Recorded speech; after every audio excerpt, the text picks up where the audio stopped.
ఈ మధ్య విషయం వైఎస్ఆర్ కాంగ్రెస్ పార్టీ అధికారంలో ఉన్నప్పుడు కల్తీ మద్యానికి తావే లేకుండా ప్రభుత్వ దుకాణాల ద్వారా మద్యం అమ్మకాలు జరిగేవి, పారదర్శకతతో జరిగేది. అప్పుడు ఎటువంటి గవర్నమెంట్ షాపుల్లో కల్తీ మద్యం అమ్మే ఆస్కారమే ఉండదు కదా, ఎందుకంటే ప్రభుత్వమే దుకాణాలు పెట్టి అమ్మిస్తుంది కాబట్టి.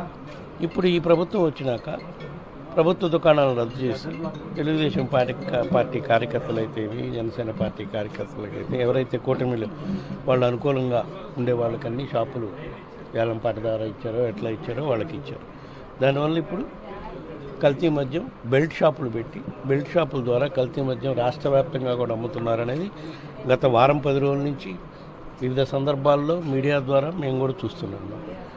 ఇప్పటికైనా ప్రభుత్వం కళ్ళు తెచ్చుకొని మద్యం అనేది నియంత్రణ చేస్తూ కట్టుదిట్టమైన ఏర్పాట్లు చేసుకొని కల్తీ మద్యం ఎక్కడ బెల్ట్ షాపులు తీసేస్తే అప్పుడు కల్తీ మద్యానికి అవకాశమే ఉండదు.